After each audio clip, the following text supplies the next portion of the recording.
Hello friends, welcome to SSC coaching centre. दोस्तों, आज के वीडियो में हमने दो चैप्टर से क्वेश्चन मिक्स किए हैं, कैलेंडर और मिश्रण। यानी कि दो दो चैप्टर की जानकारी आपको इस वीडियो में मिलेगी। दो दो चैप्टर को मैं क्लियर कराऊंगा, तो पूरा वीडियो देखिएगा। चलिए स्टार्ट करते हैं। पहला सवाल है, यदि 1 अक्टूबर को रविवार हो तो 1 नवंबर को क्या होगा। ठीक है, 1 अक्टूबर का मतलब है कि अक्टूबर का महीना कितने दिन का होता है भाई।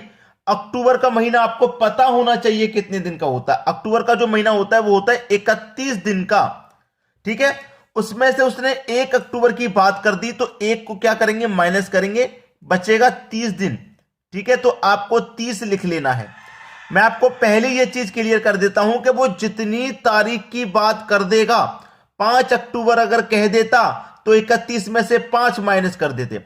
12 अक्टूबर कह देता तो 31 में से 12 माइनस कर देते। ठीक है, जितने का महीना होता है उस महीने में से उसने जितने तारीख दे दी उतना माइनस करके जो बचेगा उसे लिखेंगे। ये अक्टूबर के 30 दिन बचे। ठीक है, प्लस अक्टूबर के बाद कौन सा महीना आएगा, नवंबर का आएगा। और उसने पूछा 1 नवंबर का, तो हमें 1 नवंबर से आगे नहीं जाना, क्योंकि 1 नवंबर पे पूछा, तो 1 नवंबर से आगे क्यों जाएंगे। हमें 1 नवंबर पे रुक जाना, क्योंकि 1 का पूछ रहा है वो। 1 नवंबर को पूछ रहा है क्या होगा, ये अक्टूबर और ये नवंबर का 1 तारीख। दोनों को जोड़ लो, कितना हो जाएगा, 30 और 1 31 हो जाएगा। सप्ताह से डिवाइड कर दो, यानी कि 7 से डिवाइड करते हैं हमेशा। 7 से डिवाइड कर दोगे, 7 चौक 28। 31 में से 28 कट गया तो शेष कितना बचा भाई, 3 शेष बचा। इससे कोई मतलब नहीं होता हमको जो रिमाइंडर जो शेष बचता है उसी से मतलब होता है। अब देखिएगा, 1 अक्टूबर को कौन सा दिन था आपका, रविवार का दिन था भाई। रविवार का दिन था, 3 शेष बचा है, तो इस रविवार में 3 जोड़ दोगे, 1 2 3, यानी कि रविवार के बाद सोमवार, मंगलवार, बुधवार, कौन सा दिन हो जाएगा आपका, बुधवार का दिन हो जाएगा। यह आपके प्रश्न का सही जवाब हो गया, सी ऑप्शन। अच्छे से समझ में आ गया। चलिए अब देखेंगे अगला सवाल। अगला सवाल है, यदि 13 फरवरी को गुरुवार हो तो 4 जनवरी को क्या होगा। बेहतरीन सवाल है। आगे का दे करके पीछे का पूछा है। पिछले प्रश्न में अक्टूबर का दे के नवंबर का पूछा था, यहां फरवरी का दे के जनवरी का पूछ रहा है। अच्छा सवाल है भाई। फरवरी का महीना कितने दिन का होता है, 28 दिन का होता है जनरली, आप जानते हैं अच्छे से। उसमें से उसने 13 तारीख की बात कर दी, तो 13 घटा देंगे, जो बचेगा वही लिखना है। बचेगा क्या, 15। ठीक है, 15 बचेगा ना, 15 लिख लो। 4 जनवरी की उसने बात की है, 4 जनवरी की, 4 जनवरी की बात की है, तो क्या करेंगे, इसमें 4 ऐड कर लेंगे। 15 में 4 जोड़ दो, 19। डिवाइड हमेशा 7 से कर दें, 7 दूनी का 14, शेष बचेगा 5। कितना शेष बचेगा भाई, 5 शेष बचेगा। तो देखिए 13 फरवरी को कौन सा दिन था, गुरुवार का दिन था। गुरुवार का दिन था। अब सबसे ध्यान रखने वाली बात यही तो है कि उसने पहले का पूछा है ना, तो जो दिया गया दिन है उससे पहले की तरफ ऐड करेंगे, जो रिमाइंडर बचेगा। 5 बचा है, 1 2 3 4 5, क्योंकि पीछे का पूछा है ना, तो दिए हुए दिन से पीछे की तरफ जाएंगे। जब आगे का पूछता है तो दिए हुए दिन से आगे की तरफ ऐड करते हैं। अब गुरुवार से हमने 5 जोड़ लिए, तो गुरुवार से पहले बुधवार, मंगलवार, सोमवार, रविवार, शनिवार, कौन सा दिन आ जाएगा भाई, शनिवार का आपका दिन आ जाएगा। सवाल यहीं खत्म हो गया। और बहुत सारे बच्चे ऐसे थे जिनसे ये सवाल नहीं बनता होगा, आज क्लियर हो गया उनका। चलिए अब देखेंगे अगला सवाल। अगला सवाल है, यदि 30 जनवरी 2013 को गुरुवार हो तो 2 मार्च 2013 को कौन सा दिन होगा। ठीक है, 30 जनवरी 2013 को गुरुवार का दिन है। अब जनवरी का महीना कितने दिन का होता है, 31 का, जिसमें से उसने 30 दिन की बात कही है, तो 30 को घटा देंगे, 1 बचेगा। कितना बचेगा भाई, 1 बचेगा। ठीक है, 1 बचेगा। अब जनवरी के बाद कौन सा महीना आएगा, फरवरी का आएगा। ये तो जनवरी में 1 बचा, अब आएगा फरवरी का महीना। तो फरवरी का महीना 2013 में कितने का होगा भाई, 28 का होगा, क्योंकि साधारण वर्ष है।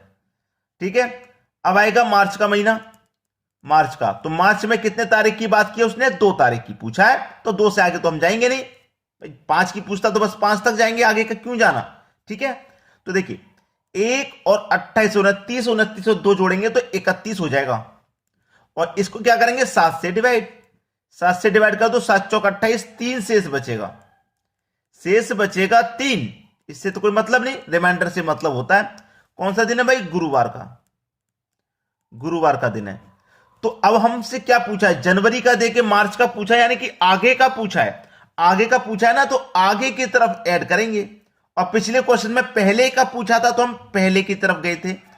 तो 3 शेष बचा है तो हम 3 जोड़ेंगे, 1 2 3, यानी कि गुरुवार में 1 जोड़ो, शुक्रवार शनिवार रविवार, कौन सा दिन हो जाएगा भाई, ये आपका रविवार का दिन हो जाएगा। यहां पे रविवार आपके डी ऑप्शन बिल्कुल सही जवाब। चलिए अब देखेंगे अगला सवाल। अगला सवाल है 31 दिन वाले महीने का अंतिम दिन मंगलवार है, तो उसी माह के 16वें दिन कौन सा वार है। बहुत अच्छा सवाल है भाई। कोई महीना 31 दिन वाला है, दिसंबर 31 दिन वाला होता है, अक्टूबर होता है, जुलाई होता है, अगस्त होता है, बहुत सारे महीने होते हैं 31 दिन वाले। उसमें से 16वें दिन कौन सा वार होगा, उसने ये पूछा है। ठीक है, 31 दिन वाले महीने का अंतिम दिन मंगलवार है। अंतिम दिन मंगलवार का मतलब है कि जो 31वां दिन है वो मंगलवार का है। दोनों तरीके से मैं समझा देता हूं। ठीक है, 31वां दिन यानी कि 31 दिन वाले महीने का अंतिम दिन मंगलवार है। अंतिम दिन यानी कि 31 से आगे तो कोई दिन होता नहीं है, 31वां दिन मंगलवार है। अब 31 से पहले मंगलवार कब पड़ेगा, 7 दिन पहले पड़ेगा। तो 31 में से आप 7 घटा देंगे, यानी कि 7 दिन पहले पड़ेगा, इतना तो कंफर्म है, 7 दिन पहले पड़ेगा मंगलवार। अब ऐसे कर लो, 7 दिन कम कम करके, चाहे ऐसे कर लो। देखिए 16वें दिन कौन सा वार है ये पूछा है ना, तो 16 को क्या करेंगे, माइनस कर देंगे। 31 दिन का महीना होता है, 16वें दिन कौन सा वार है ये पूछा है, यानी कि 31 में से 16 माइनस कर दो, कितना बचेगा 15। 15 को कर दो 7 से डिवाइड, 2 बार में डिवाइड हो जाएगा, रिमाइंडर 1 शेष बचेगा। शेष बचेगा केवल 1, केवल 1 शेष बचेगा। ठीक है, अब देखना कौन सा दिन दिया गया था, हमारा मंगलवार का दिन दिया गया था, मंगलवार का। अब देखिए 31 तारीख का तो मंगलवार है, ठीक है। 16वें दिन का क्या है, 31 का दे करके 16वें का पूछा, यानी कि पहले का पूछा है, 31 से पहले का। जब पहले का पूछेगा तो हम पहले की तरफ जाते हैं कि नहीं, तो 1 शेष बचा तो 1 पहले आ जाएंगे, तो मंगलवार से 1 पहले आ जाएंगे, तो सोमवार आपका सही जवाब हो जाएगा। बात क्लियर है, सोमवार बिल्कुल सही जवाब हो जाएगा, डी ऑप्शन। अब ऐसे भी कर सकते थे आप, इसको ऐसे भी कर सकते थे कि 31 तारीख का मंगलवार है। अब 31 से पहले कौन सी तारीख का मंगलवार पड़ेगा भाई, 24 तारीख का पड़ेगा मंगलवार। फिर इससे पहले कितनी तारीख का पड़ेगा, 24 से पहले कितनी तारीख का पड़ेगा भाई, 24 से पहले 17 का पड़ेगा। ठीक है, उसने पूछा 16 का, तो देखिए 17 का भी मंगलवार पड़ेगा, 17 का भी मंगलवार पड़ेगा। उसने 16वें दिन का पूछा है, तो मंगलवार से एक दिन 16 पे आ जाओ, कौन सा दिन पड़ेगा, सोमवार पड़ेगा। कैसे भी कर लो, ठीक है। चलिए यहां तक समझ में आ गया। अब देखेंगे अगला सवाल। अगला सवाल है, मैंने आपसे पहले ही बोला था कि इस वीडियो में मैं कैलेंडर और मिश्रण के एक सवाल कराऊंगा, तो अब देखेंगे मिश्रण के सवाल। प्रश्न पहला है, 400 लीटर नमक व पानी के मिश्रण में 10% पानी है, तो इसमें कितने लीटर और पानी मिलाया जाए कि पानी 20% हो जाए। देखिए नमक और पानी दो चीजें हैं, नमक और पानी, ठीक है। चलिए कोई भी मिश्रण जो होता है वो अपने आप में 100% होता है, चाहे 1 लीटर हो, 20 लीटर, 50 लीटर, कितना भी क्यों ना हो, अपने आप में 100%। अगर उसमें 10% पानी है तो नमक कितना हो जाएगा भाई, 90%। भाई दोनों मिला के तभी तो 100% होगा, ठीक है। फिर उसने बुलाया कि इसमें कितने लीटर और पानी मिलाया जाए कि पानी 20% हो जाए। पानी कितना हो जाए भैया, 20% हो जाए, तो नमक कितना रह जाएगा, 80% रह जाएगा नमक, तभी तो दोनों का मिश्रण 100 बनेगा। अब हमारी जो ट्रिक है वो ये कहती है कि जो मिलाया जाए, जो मिलाया जाए या घटाया जाए उसे काम में नहीं लेते, उसे काम में नहीं लेते। नोट कर लेना इस बात को, ठीक है। अब देखिए वो क्या मिलाने की बात कर रहा है, कितने लीटर और पानी मिलाया जाए, पानी मिलाने की बात कर रहा है। तो हमने क्या बताया, जो मिलाया जाए या घटाया जाए उसे काम में नहीं लेते, तो पानी मिलाने की बात कर रहा है तो पानी काम में नहीं लेंगे। अगर पानी घटाने की बात करता तो भी काम में नहीं, जो चीज घटाई जाएगी या मिलाई जाएगी उसको काम में नहीं लेते। तो पानी मिलाने की बात कर रहा है, पानी वाली वैल्यू को काम में नहीं लेंगे, ठीक है। चलिए कितना लीटर मिश्रण है, 400 लीटर का। अब जो बची हुई वैल्यू है उसे काम में लेंगे, कितनी है भैया, 90। ऊपर वाली वैल्यू ऊपर रखो, नीचे वाली वैल्यू नीचे रखो, ठीक है। 0 से 0 कट जाएगा, 8 पंजे 40 और 1 0 50, 5 निम 45 और 1 0 450। यानी कि पहले मिश्रण हमारे पास 400 था और 400 से बढ़कर 450 हो गया, तो कितना बढ़ गया भाई? 50 लीटर बढ़ गया। तो वही तो पूछ रहा था कि कितने लीटर पानी और डाला जाएगा? 50 लीटर पानी और डाला जाएगा। पहला ऑप्शन सही जवाब। आसानी से समझ में आ गया होगा। चलिए अब देखते हैं अगला प्रश्न। अगला सवाल है 240 लीटर दूध और पानी के मिश्रण में 50% पानी है। दूध और पानी का मिश्रण है, दूध और पानी का, और आपको अच्छे से पता है कि कोई भी मिश्रण हो अपने आप में 100% होता है। चलिए, दूध और पानी का मिश्रण है जिसमें 50% पानी है। पानी 50% है तो दूध भी 50% होगा, तभी तो 50 और 50 का मिश्रण 100 होगा। फिर उसने बोला कि इसमें कितने प्रतिशत पानी घटा दें। पानियों को प्रतिशत में घटा रहा है, कितने प्रतिशत पानी घटा दें कि पानी 40% रह जाए। पानी कितना रह जाए भाई? 40% रह जाए तो दूध कितना बचेगा? 60 बचेगा। भाई पानी जब 40 होगा तो दूध 60 हो जाएगा। और हमारी ट्रिक क्या कहती है? हमने बताया कि जो मिलाया जाए या घटाया जाए उसे काम में नहीं लेते। तो क्या मिलाने की बात कर रहा है? पानी घटाने की बात कर रहा है, तो पानी वाला काम में नहीं लेंगे। जो मिलाने की बात करेगा या घटाने की बात, उसे काम में नहीं लेते। अगर दूध की वैल्यू को घटाने का या मिलाने का बात करता तो इसको भी काम में नहीं लेते, फिर इससे निकालते सवाल। चलिए, हमारे पास कितना लीटर था? 240। जो बचा है ऊपर वाली वैल्यू ऊपर लिखेंगे और नीचे वाली वैल्यू नीचे लिखेंगे।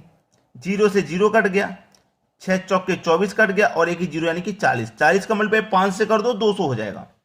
यानी कि पहले हमारे पास कितना मिश्रण था? 240। अब कितना रह गया? 200। कितना घटा दिया? 40। कितना प्रतिशत पानी घटा दें? 40 घटा दें। सवाल सही हो गया, सी ऑप्शन। अब देखेंगे अगला सवाल।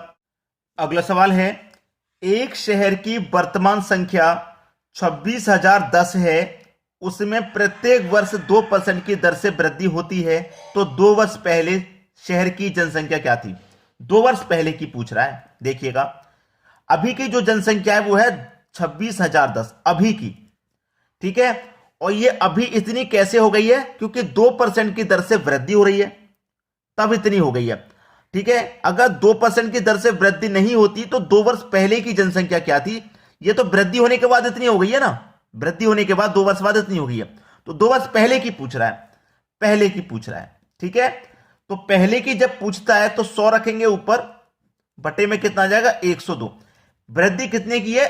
2% की, तो 100 में 2 जोड़ते हैं, ठीक है। जैसे कि अगर वो बाद की पूछता ना कि भाई 2 वर्ष बाद कितनी हो जाएगी, अभी की जनसंख्या इतनी है, 2 वर्ष बाद कितनी हो जाएगी, 3 वर्ष बाद कितनी, अगर वो बाद की पूछता है तो 100 में जितने वर्ष बाद की पूछेगा उतना ही जोड़ के लिखेंगे, लेकिन ऊपर बटे में 100 आता है, ठीक है। और 2 वर्ष की कहा है ना, तो इसी को 2 बार लिख देते हैं, ठीक है। ये पहले की पूछ रहा है ना, इसलिए ये वाली वैल्यू नीचे है। अगर बाद की पूछता तो ये वाली वैल्यू ऊपर हो जाती और ऊपर वाला 100 नीचे आ जाता, बस इतना फर्क होता है। अब इसी को कटा लेंगे, आपके प्रश्न का आंसर आ जाएगा, ठीक है। चलिए, 2 से कटाऊंगा 51 बार में, ये भी 2 से कटेगा 51 बार में, ये 2 से कटेगा 50 बार में, ये भी 2 से कटेगा 50 बार में, कट गया। 51 का मल्टीप्लाई कितना हो जाएगा भाई? 2601 हो जाता है, ठीक है।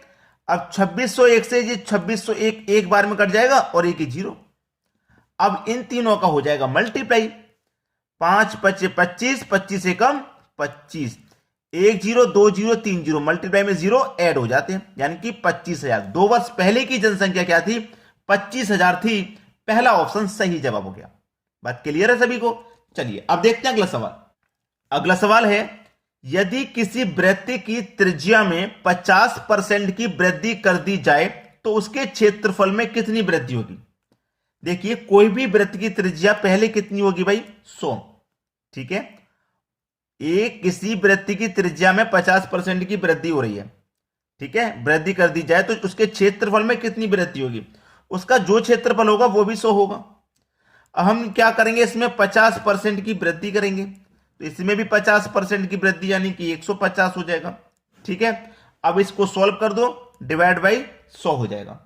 अब 2 0 से 2 0 कट जाएंगे, कट गए। 15 का मल्टीप्लाई कितना हो जाएगा? 225 हो जाएगा। इसमें से क्या करेंगे, पहले वाली वैल्यू को माइनस कर देंगे, ये तो वृद्धि होने के बाद है ना 225। पहले वाली वैल्यू 100 थी, पहले वाली को माइनस कर दिया, 225 में 100 माइनस कर दिया, 125 बचेगा, यानी कि 125% की वृद्धि हो रही है, पहला ऑप्शन सही जवाब है। सभी को समझ में आ गया? तो हमारा जो काम है उसे तो आप कर ही देंगे, फ्री वाला, और बहुत अच्छा काम है लाइक करने का और शेयर करने का जो काम है उसे आप करते हो कि नहीं भाई? कर दिया करो। लाइक और शेयर बिल्कुल फ्री है, कर दिया करो। उन बच्चों तक वीडियो शेयर कर दिया करो जो कोचिंग सेंटर में नहीं तैयारी कर रहे, घर पर ही तैयारी कर रहे भाई। इतना काम कर दिया करो उनके लिए। ठीक है दोस्तों, धन्यवाद।